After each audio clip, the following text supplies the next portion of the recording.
नड्डा जी, आपने इस सरकार को तोड़ने का षड्यंत्र रचा।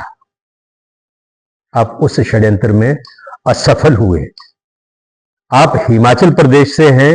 आपके राष्ट्रीय अध्यक्ष होते हुए हिमाचल प्रदेश में आम चुनाव जो राज्य विधानसभा के हुए, उनमें आपकी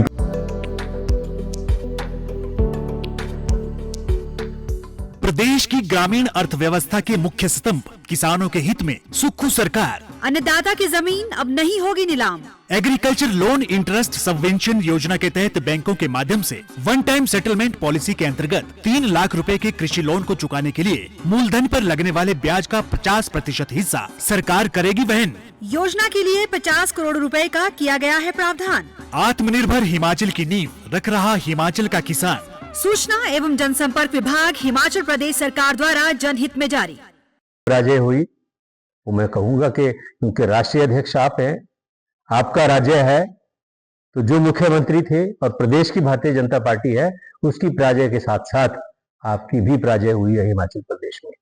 और जो यहां सरकार गिराने का षड्यंत्र रचा गया, वो षड्यंत्र भी आपकी देखरेख में रचा गया। आप भी उसके सूत्रधारों में से। उस षड्यंत्र में भी आप असफल हुए। उपचुनाव हुए, उपचुनावों में भी आपको मुंह की खानी पड़ी। और ये जो लगातार हिमाचल के लोगों ने आपको और आपके विचारों को, आपकी राजनीति को रिजेक्ट किया है हिमाचल प्रदेश के अंदर, आप उसकी फ्रस्ट्रेशन में रहते हैं। और उस फ्रस्ट्रेशन के चलते आप हिमाचल में आकर बार बार झूठ बोलते हैं। मैं आपसे ये कहना चाहूंगा कि जैसे आपने कहा कि सरकार नहीं चल रही तो छोड़ दो, ये सरकार चल नहीं रही है। आपने जितने भी स्पीड ब्रेकर लगाने थे इस सरकार के रास्ते में, आपने उसमें कोई कसर नहीं छोड़ी, लेकिन उसके बावजूद ये चल नहीं रही है, दौड़ रही है। और जब भी वो हिमाचल आते हैं, क्योंकि वो हिमाचल के हैं, भारतीय जनता पार्टी के राष्ट्रीय अध्यक्ष होने के साथ साथ केंद्र में मंत्री भी हैं, तो जब भी वो हिमाचल का दौरा करते हैं तो हिमाचल के लोगों की जो उम्मीदें हैं वो रहती हैं उनसे कि केंद्रीय मंत्री हैं, भाजपा के राष्ट्रीय अध्यक्ष हैं, अपने राज्य में आए हैं तो अपने राज्य के लिए कुछ करके जाएंगे, कुछ कह के जाएंगे। लेकिन दुर्भाग्यपूर्ण पहलू ये है कि वो जब जब हिमाचल आते हैं, जब जब अपने राज्य में आते हैं, हर बार राजनीति करके जाते हैं, हर बार झूठ बोलकर जाते हैं। और जगत प्रकाश नड्डा, तो मैं कहूंगा कि हिमाचल जब आते हैं तो जैसे झूठ की फैक्ट्री होती है कोई, और फैक्ट्री में किसी चीज का उत्पादन होता है, वो उसी तरीके से जो है वो झूठ पैदा करते हैं उस फैक्ट्री। जेपी नड्डा, उन्होंने केंद्र की जो सहायता है उसको लेके झूठ बोला कि केंद्र ने मदद की। सुक्खू बताएं कि कौन सा पैसा नहीं दिया। मेरा सवाल यह है कि वो बताएं कि जो केंद्रीय योजनाएं हैं,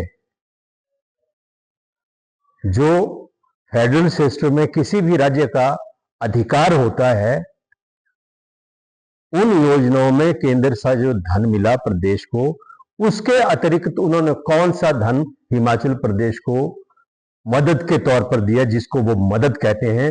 उस मदद का जिक्र करें, उस मदद की व्याख्या करें कि मदद कौन सी है।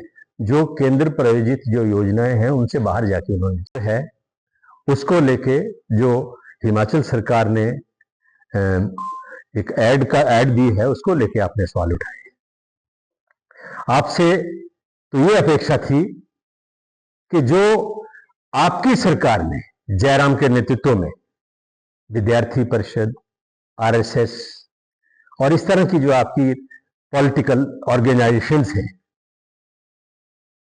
उनको जो आपने करोड़ों रुपया हिमाचल सरकार की तरफ से दिया गया, आप उसके ऊपर कोई जवाब देंगे? उसके ऊपर आपने कोई जवाब नहीं दिया कि आपने कौन से अधिकार का इस्तेमाल करते हुए। नेशनल हेराल्ड तो इस देश का गौरव है। वो एक ऐसा समाचार पत्र है जिसका देश की आजादी की जो आंदोलन है, उस आंदोलन में महत्वपूर्ण भूमिका उस अखबार ने निभाई है। जब तमाम अखबारें अंग्रेजों की चापलूसी करती थी, तमाम मीडिया अंग्रेजों की दहशत के चलते अंग्रेजों का गुणगान करता था, उस वक्त टक्कर देने के लिए, अंग्रेजों को बेनकाब करने के लिए पंडित जवाहरलाल नेहरू ने यह अखबार जो है वो शुरू किया था। तो इस अखबार का तो एक स्वर्णिम और ऐतिहासिक एक पृष्ठभूमि है। राष्ट्र की जो आजादी का आंदोलन है देश की, उसमें बहुत बड़ा योगदान इस अखबार का रहा है। और पंडित नेहरू और इस परिवार के ऊपर आरोप लगा रहे हैं। पंडित नेहरू जब देश के प्रधानमंत्री बने, 100 कुछ करोड़ का 200 करोड़ से नीचे का जो बजट था वो हमारे देश का था।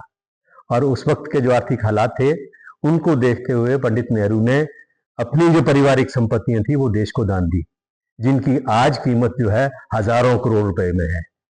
और जिस परिवार ने इस देश के लिए आजादी से पूर्व संघर्ष की, आजादी के लिए जेलों में रहे, जिस परिवार ने इस देश की एकता अखंडता के लिए सीने पे गोलियां खाई, जिस परिवार के व्यक्ति ने इस देश के गौरव के लिए अपना बलिदान दिया, राजीव गांधी का मैं जिक्र कर रहा हूं, आप उस परिवार के ऊपर भ्रष्टाचार के आरोप लगा रहे हैं। वास्तविकता यह है कि राहुल गांधी जिस तरीके से दिन प्रतिदिन इस देश के लोगों के अंदर लोकप्रिय होते जा रहे हैं, और जिस प्रकार से राहुल गांधी संसद के अंदर और संसद से बाहर भारतीय जनता पार्टी की जो सरकार है उसकी जो नीतियां हैं उनकी धज्जियां उड़ा रहे हैं। और सबसे बढ़कर गुजरात में जो हमारा कांग्रेस पार्टी का अधिवेशन हुआ, उस अधिवेशन में कांग्रेस पार्टी ने जो संकल्प लिया राहुल गांधी के नेतृत्व में कि आने वाले विधानसभा चुनावों में गुजरात को हम भारतीय जनता पार्टी से छीनेंगे, वो आपको एक बहुत बड़ी जो है परेशानी कांग्रेस पार्टी को उस संकल्प से हुई है।